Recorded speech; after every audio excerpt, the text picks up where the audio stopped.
Ang ating bansa ay binubuo ng 7,107 na mga pulo at mahigit 600 na mga uri ng mga ibon ang matatagpuan dito.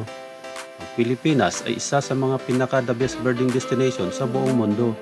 Ang mga ibon ay karaniwang pinangangalanan dahil sa kanilang tunog o honi ng pagsipol. Sa nakaraan nating video ay meron na tayong na-features ng mga ibon tulad ng Philippine Eagle o Haribon, Palawan Peacock at Bleeding Heart Dove. Halina't samahan niyo akong muli upang talakayin ang iba pang mga nagagandahang mga ibon na matatagpuan sa ating bansa.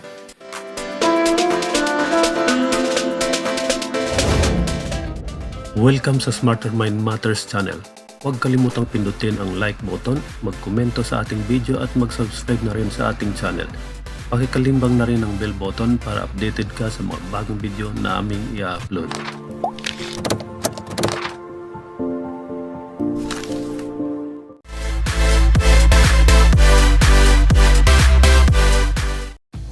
Number 8. Kingfisher. Ang mga kingfisher ay may katawang maliit hanggang katamtamang laki lamang.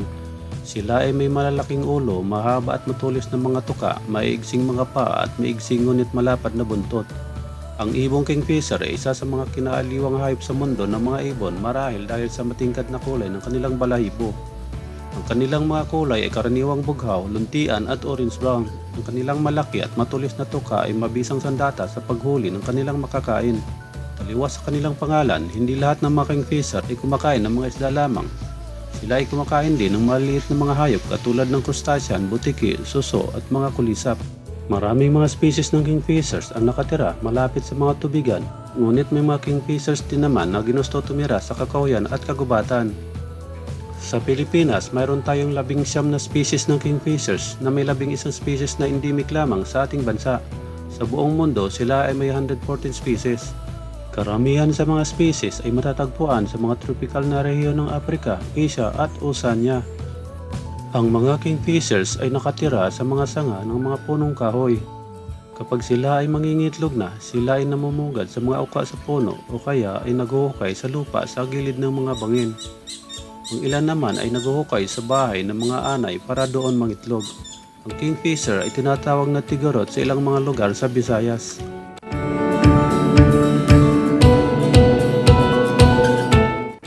Number 7. Oriole. Ang oriole o kulyawan ay isang malaking pamilya ng mga songbird na matatagpuan sa Africa, Asia at Australia. Karamihan sa mga species mula sa pamilyang ito ay may matingkad na kulay na may mga patsi ng dilaw, berde at paminsan-minsan ay pula na magkasalungat na itim o kayumanggi. Ang uri ng songbird na ito ay madaling makilala dahil sa kanilang malakas at kakaibang pagtunog o paghuni. Ang Pilipinas ay mayroong 5 species ng orioles.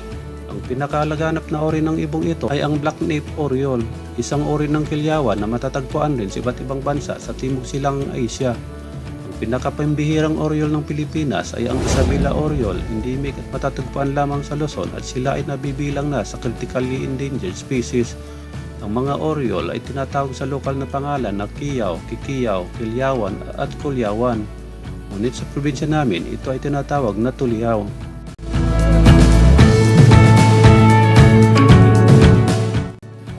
Number 6. Yellow-breasted fruit dove. Ang yellow-breasted fruit dove ay isa sa 5 endemic na fruit doves na matatagpuan sa ating bansa.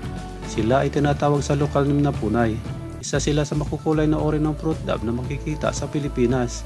Sila ay matatagpuan sa buong kapuluan ng ating bansa maliban na lamang sa isla ng Palawan. Ang yellow-breasted fruit dove ay nakatira sa mga kakahuyan, sa mga kapatagan at paanan ng mga kagubatan sa bundok dahil ang karaniwang pagkain nila ay bunga ng mga punong kahoy.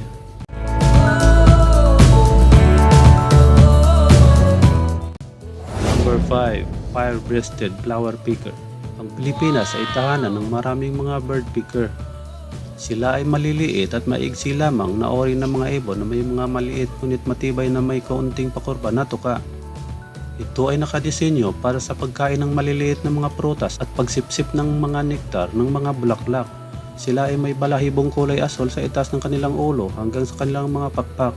May kulay brown hanggang chestnut ng mga balahibo sa ibaba ng kanilang katawan at may malaking patsi ng kulay pula sa dibdib tulad ng Philippine Bleeding Heart Dove na natalakay na natin noong nakaraang video. Dito sa Pilipinas, ang karamihan sa mga bird picker ay makikita sa mga kagubatan mula sa mapabang lugar hanggang sa mga paanan ng kagubatan. Kung minsan naman sila ay makikita na nanginginain sa ating bakuran. Mayroong 15 species ng mga flower picker sa Pilipinas. 13 dito ay endemic o sa ating bansa lamang makikita. Ang isang ori nito na tinatawag na Cebu flower picker sa kasamaang palad ay critical na at nanganganib ng mawala. Habang ang dalawa pang species tinatawag na whiskered flower picker at flame crown flower picker ay nabibilang na rin sa banta ng pagkaubos o pagkawala. Ikaw ka-smarter mind, meron ka bang nakikita ang ganitong kaliit na ibon na dumadalaw sa mga bulaklak sa inyong bakuran? I-comment naman sa ibaba para malaman din namin.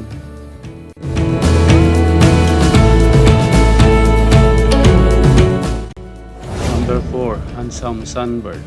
Ang Pilipinas ay mayroong 12 uri na mga sunbird. Ito dito ay endemic o matatagpuan lang sa ating bansa. Nakatira sila sa iba't ibang uri ng kapaligiran. Karaniwang uri ng sunbird ay makikita sa ating hardin ay ang olive-back sunbird.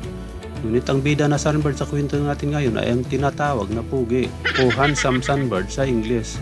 Sila ay karaniwang makikita sa Peak of Bislig, Surigao del Sur, Mindanao at iba pa.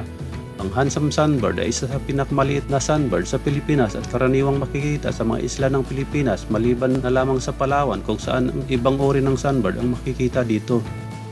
Ang handsome sunbird ay madalas na makikita sa mga namumulaklak at namumungang mga puno sa kapatagan at paanan ng mga bundok na sumisipsip ng mga nektar at kung minsan naman ay kumakain ng maliliit na mga insekto.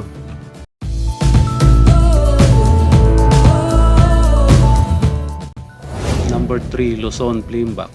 Ang Luzon Flameback ay karaniwang naninirahan sa mga kakahuyan sa kapatagan at paanan ng mga bundok.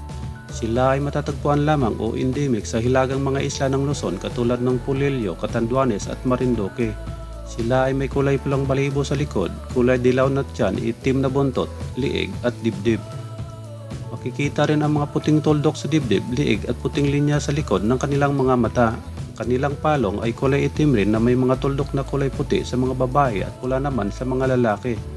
Gumagamit ang Luzon Flameback ng kanilang matulis at matibay na tuka upang gumawa ng mga butas sa mga nabubulok na sanga ng kahoy at pagkatapos ay pahahabain ang kanilang dila upang abutin ang mga maliliit na insekto sa loob para kainin. Sa ibang parte ng Visayas, sila ay may kulay abuyin hanggang mapusyaw na pagkaitim na balahibo at tinatawag sa lokal na pangalan na mansong.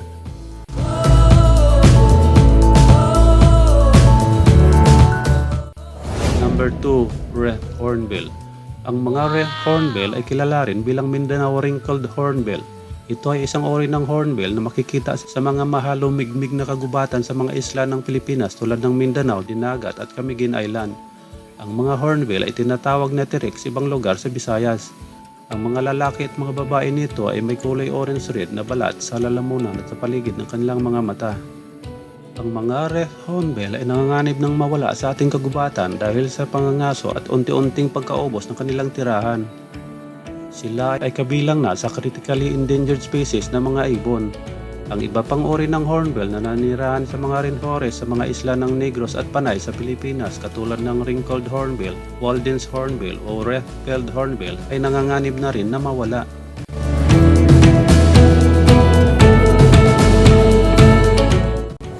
Number 1. Rough-crested malkuha. Ang rough-crested malkuha ay isang uri ng kuko na ibon. Ito ay endemic o makikita lamang sa isla ng Luzon. Kanilang natural na tirahan ay sa subtropical o tropical na masamasang mga kagubatan sa kapatagan. Sila ay may medium size na klase ng ibon na may malaking tuka at mahabang buntot. Kadalasang sila ay naririnig lamang sa kanilang mga honi sa isang lugar subalit bibihira silang makita. Sila ay mahiyaing klase ng ibon na laging nakatago sa mga mayayabong na sanga ng mga puno, ngunit minsan sila ay bumababa rin sa lupa para maghanap ng kanilang makakain. Sila ay kumakain ng malalaking mga insekto katulad ng uod, bulati at mga bubuli.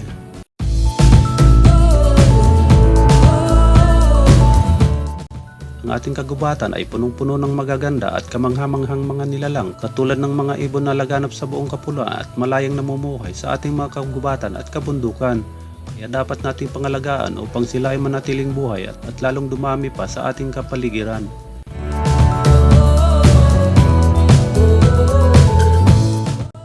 Ikaw pa smarter mind, meron ka bang nakikita na ganitong klase mga ibon sa inyong lugar? Mag-iwan ka naman ng inyong komento sa comment section sa ibaba para malaman din namin. I-like at i-share na rin para naman sa kaalaman ng iba. Sana ay nagustuhan mo ang video natin ngayon. Hanggang sa muli ay samahan ninyo ako para sa marami pang mga kwento para ikaw rin ay magkaroon ng smarter mind.